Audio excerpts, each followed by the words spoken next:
step one in getting this bunkie built. The most potentially annoying and expensive part of this. For the last 4 years, the only homes we've known have been vehicles. But now that we're traveling with our daughter Everly, it's more important than ever that we set down some roots. Or is it? Today we're deciding whether we're going to be building a tiny home or exploring other opportunities for housing. Oh God. For some reason, this man is showing up with a backhoe, and I don't know if he's going to be using it today. I did not realize what we were getting into. In order to be a legal dwelling in the county that we live in, we have to have plumbing. We can't be off-grid, unfortunately. And while there's the whole like don't ask, don't tell if we put it far enough back and whatever, there's also the fact that we want to Airbnb it out sometimes. And in the county that we live in, you have to have a license to operate an Airbnb with a fine of $15,000 if you're caught operating without that license. Oh, they brought the backhoe for a reason. Because they want to dig it. I knew a guy named Dig It once. First and last? Nick. Dig it? Nick Dig It? His best friend was called Skitch. Skitch and Dig It. They should have had their own cartoon. We have a plumber coming today to look at the current septic tank to see if it has capacity to even support another auxiliary building, or if we would need to either upgrade the tank or put in a whole new tank. The plumbing people have said that they need to dig out the septic tank. They brought a backhoe. They're ready to do an assessment of the system for $1,700. Whatever you do today, we'll get like a paperwork that says how big the tank is currently and what's the operation and blah, blah, blah. That's correct. Something that we could use that would actually be official. Yep. Okay, cool. So basically, and you'll backfill it. No, that's him. That he's pointing at you, he says that's your job? Yeah, okay, cool. And then you'll seed it and you'll come every day and water it and make sure the grass grows real nice?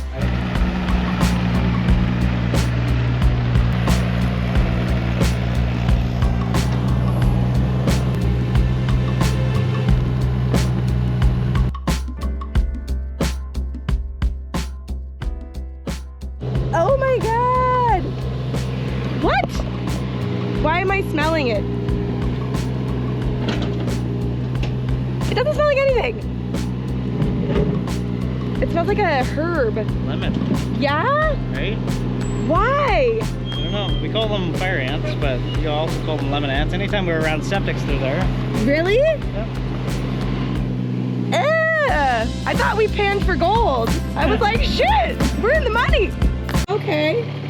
Is that normal? Oh, that's full. Is that what that means? That's really full. Yeah. Oh no. Ooh, we found our first problem. All right, so the house is all the way over there. It's pretty teeny from over here. And the bunkie would be going somewhere potentially back here. We haven't actually found an exact spot yet. Her property goes back like way, but then you got to think about how far are you from accessing it, bringing in all your groceries and stuff like that. So potentially somewhere back in here would be good. She thinks the tank was pumped out in 2022, which means that it's probably undersized. Fingers crossed that it's not, because that makes it a much bigger job. But if it is undersized, then we gotta pull it in a whole new tank, potentially. Did you know that there's lemon ants? I don't like it either, but they smell good. Also full. Ew, what do you mean with your hands? Like. So because it's very full, we gotta do a manual estimate. Yikes. I'm surprised it doesn't smell more. I can't really smell anything. Yeah, it's not really disturbed, that's why. Oh, like once you start kicking it up, then it gets a real big mess. But right now, there's no odor at all. Not even the lemon ants. 3,600 just for any house. And you're saying we have 2,300. Sweet. So it's under capacity. By a lot. So either we're replacing the whole tank or just quietly walking away. They're letting me drive the excavator. How do you do this? baby. All right. Now we got it back. Woo! Wow! Okay, that one goes that way. How do I get over this? Ah! That was backwards. Die! Oh, wrong way. There we go. Okay, here we go. We're doing it. That's great. You're doing such a good job. You can let go of it.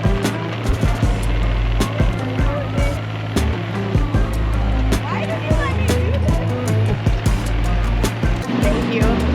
Wow, I did so good. Didn't I? Yeah, awesome. I did so good. Oh, so awesome. Guys, I'm a professional excavator driver now. First time. Hey, dude. Okay, the tank is definitely really undersized. Okay. The good news is they're giving us a big discount for today because they didn't actually get to do all the things that they would have done if the tank was the right size. The bad news is that the job to fix it is going to be very expensive.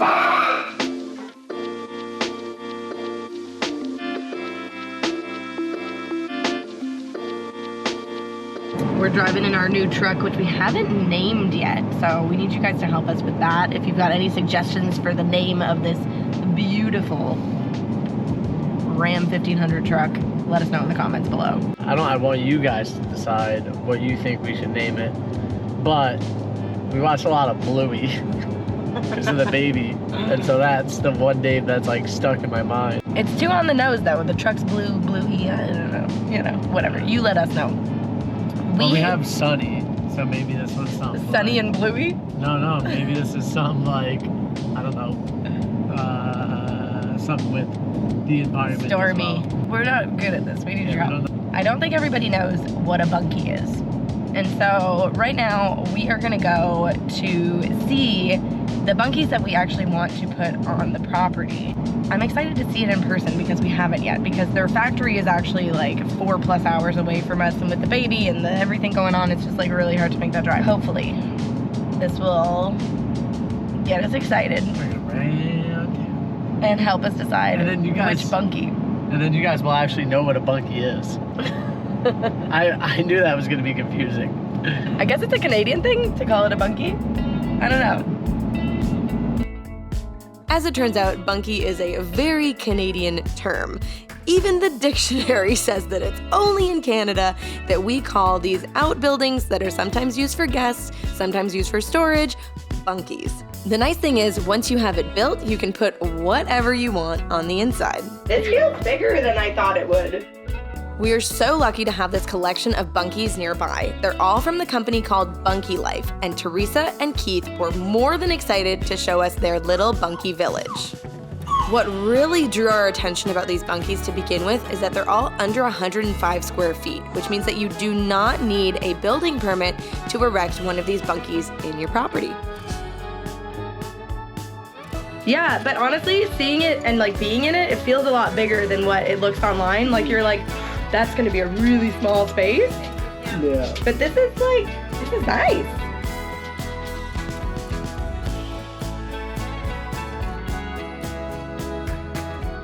I gotta say, there's a lot more headroom in here than there was in our first van, and also our third van. So, that's nice.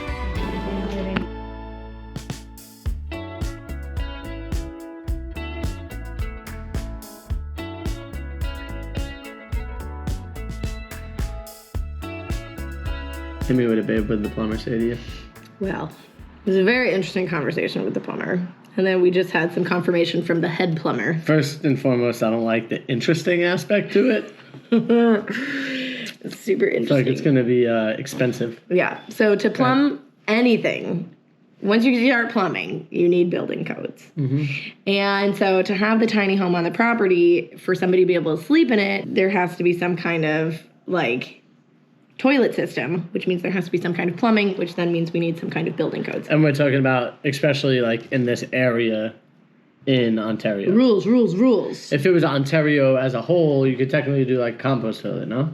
I don't know. If you were in the middle of nowhere in the sticks, you could do whatever the heck you want. But right here, you need a license to operate an STA. Okay, so hit me with it. The tank, what are you crying?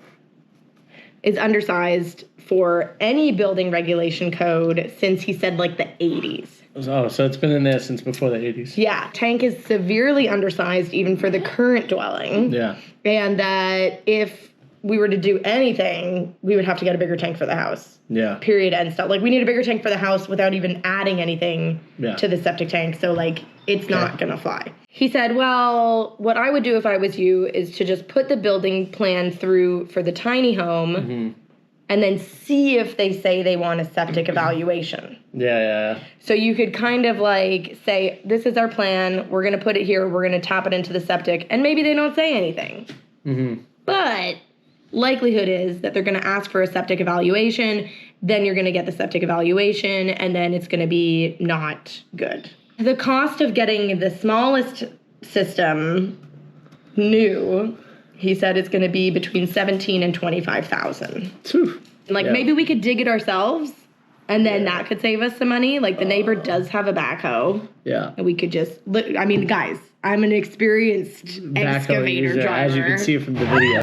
That was backwards. So maybe I could just dig the hole myself. Yeah. So the smallest system allowed wouldn't support the house plus a bunkie. No. So you would have to get something a little bit bigger no matter what, and then you're looking at more like the $30,000. And it's like, he was like, nobody's going to come knocking on your door and tell you need to put a new SIP in.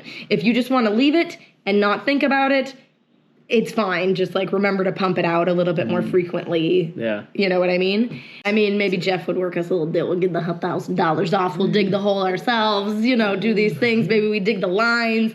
Then it's only like maybe 15. Hopefully then it's only 10. I don't know. So we got to go back to the drawing board. You always got to start somewhere, right? Just work from there. Good thing Fix It Frank charges $100 an hour. Yeah. I need to charge more, it sounds like. It was a huge spider crawling. It's going to attack Paco. Hurry. It's going up. It's going to get spider, Paco. gonna go Save his life. Ah! Where is he? Oh, I see him on the floor. What do you want me to do with him, Jim? I want you to cuddle him and make him your pet. Okay. Ew, you touch it with your hands? Yeah, put it up. Oh my god. We have a few thoughts on the bunkie, but before we talk about the stuff on the bunkie, we have an architect that we're going to meet. This is the next regulatory step in getting everything done properly to the board. Let's go meet the guy.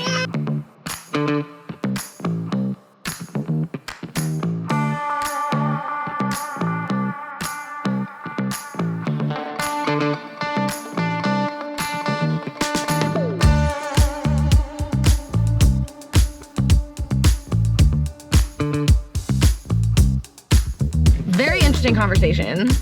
Seems like a really great guy. Just to get the drawings alone is gonna cost us a few $1,000s. Now we're looking probably 20 to 30 grand for the septic, 5 grand for the drawings. At least, minimum. He said it was only like $400 to submit them to the county though. Yeah, so that's good. nice. And then actually building the house. The price of building a home in Ontario is between $450 and like up per square foot. That's a lot. It is a lot. But so hopefully by doing a lot of it ourselves, we'll be able to bring that price down, because that basically makes an 800 square foot house over $300,000 to build. Do we just scratch the whole thing, build a trailer and drive to Mexico and never come back?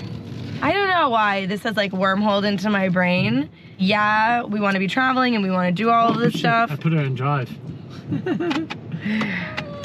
But like, I don't know, are we more committed to building a little tiny home, or are we more committed to building out a trailer and traveling?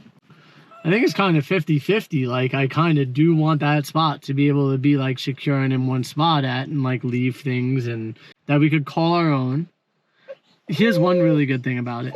We really won't have any rent or anything to pay. Yeah, you just gotta come up with $100,000. Yeah, I mean, but at the end of the day, like once we pay off that $100K, that's it. Yeah. It's like a car loan is, you know, $40, $50, $60 to $100,000 depending on what you're getting, right? We're paying double of whatever a vehicle is. Well, and also real benefit is that because my sister is letting us do it on her property, which we have to kind of like work out some of the specifics and logistics and legalities of that, you know, we don't have to like buy a property and then build something. So that's definitely more economical. I guess it's just a question of what is our main motivation right now. Look at it this way: if say fair value for that lot, just empty lot, was $100,000, let's say, just throw a number out there. Then like to build the house fully with all the drawings and electricians and plumbers and blah blah blah was another $100,000. That's $200,000 right there. Mm-hmm. So you have to come up with the $200K, whether it's loans or whatever. And then pay that off over time. Yeah. And like, my goodness, trying to find a house for $200K in Ontario. No way. A, you'd be in the middle of nowhere, which might be ideal for some people. But B, You grab those drinks? yeah, I'm trying. I have so much stuff in my hands. It just like doesn't exist. Like I feel like the least expensive house is a lot more than that. All that talk today about what are we building and what is next and why are we going into a tiny home? Should we be building a trailer? Should we be building both? What are we gonna do with our lives? Has got us driving to the RV spot. Cause why the heck not? I think the major thing is that we really need to like at least look inside and see what there is to offer as something that's already finished compared to what we might be building ourselves, So like this is kind of a great size right here. And then like you look behind us, there's a gray one over there that we really like already. So there's several that we could like think about. And then there's like little tiny teardrop ones that is basically like just for you to sleep in. Way too small Yeah. for us. The one thing I definitely do not want is a pop out. Like I know this. it gives you extra room, but it makes you so much less mobile. Like it closes your space so much when you're not popped out, and then what? You're just gonna pull over every time you pull over on the side of the road. You gotta pop out. It's annoying. And not only that, then it also limits your space when you're traveling. So it makes it to where if you have a refrigerator in the wrong spot, you can't get to that refrigerator. Remember that? All right, no snacks for Alex. Okay, let's go. Another thing we find pretty hilarious is when they say limited and there's like literally 15 of them, if not more, just in here alone. So there's probably like 50,000 of them across Canada. We're fine. See, again, it's the pop outs. Pop outs just don't do it for me. They They're do. all pop.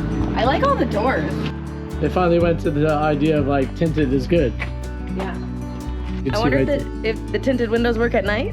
Anytime you have tinted windows, when you put a light on inside, you can see right through it at night. These are massive. It's funny that they put the littlest one with all the big ones.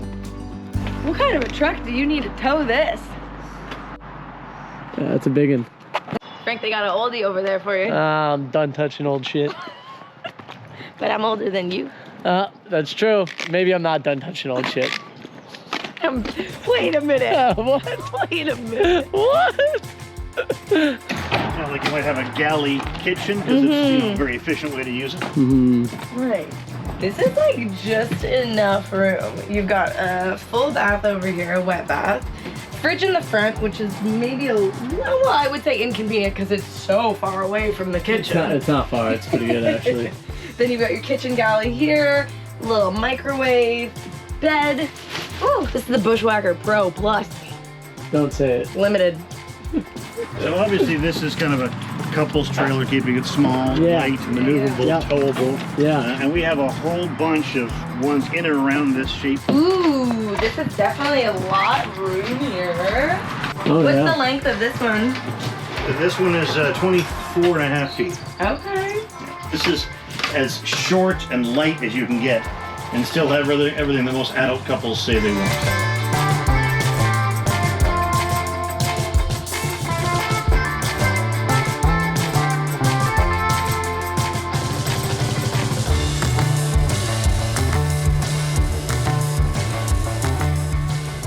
Oh, it actually has a tiny little tub section. What? Yeah. There's a tub It's a very small tub. for like your Well, ankles. for like the baby. Well, that's still useful. Yeah, for the baby. It would be useful. Until she's like 3 big. inches bigger. Yeah. Well, Frank would just spend all of his time in I here. would, I would. At least I feel like you need some decor on the walls. Oh my god. You guys can pull It's where some they keep longer the and reefer. Refrigerator. Refrigerator. Yeah, refrigerator. typically we. Oh, $81 a day, or day. $81 a day for 20 That'd years. be pretty expensive. Yeah. I wonder how much interest you're you paying can on have that. it quoted for 20 years. I'd be surprised if we put 2,000 pounds in Of stuff. of stuff, Yeah. especially for just one season. Yeah, I know. You know, it would really be for winter or something along those lines to Yeah. have more of like the Well, safety that's a lot aspect. of stuff. You know, 2,000 pounds. It's a lot of is- stuff, is- yeah. would be Yeah. running heavy. This is nice. I like this. We have some research to do though.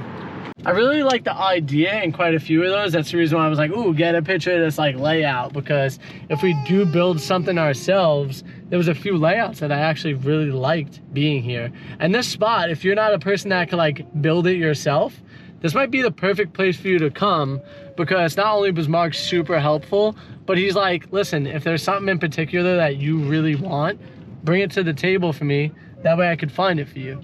Or maybe we have something that's exactly that here on this lot. They have so many RVs and different type of RVs here. I guess the question is, can you build your own for less than $30,000? Yes. And I think the answer is definitely yes. Because we could probably find a trailer. This was what I wanted to know. How long do I want it to be? Mhm. And I think the 19 to 22 foot range length Mm-hmm. is gonna be the sweet spot for us, in terms of we don't want it too big, but we don't want it too small either. Mm-hmm. So I think now we're gonna start the hunt for a used, empty 19-ish foot trailer. Does that sound like a good plan, baby? Yeah, it sounds like a great plan. You know, I think I'm gonna start selling these on finance. I'm gonna make them sell myself on finance. Charge people like $81 a week, and then next thing you know, I've made $80-something thousand. We just did the math to buy a $30,000 trailer for just the low, low price of $81 a week, amortized over 20 years. You'll be paying $80,000 Crazy. for a $30,000 trailer. That's crazy. How do people get away with that? That's robbery. That is robbery. You're almost paying triple the price. And you think you're still gonna be using that camper in 20 years? I don't think so. Circling back to the bunkie and our thoughts on it. We are not gonna build a bunkie. We thought that it was gonna get us around some red tape, being that it's small enough you don't need a building permit. But because of all the other permits you need, you have to get a building permit. And also the simple fact that we want to rent it out and we don't need a big fine of 15 grand. We are gonna build something, and it's still gonna be a smaller home. But what that is exactly, you're gonna have to stay tuned to find out. Whatever it's gonna be F&A.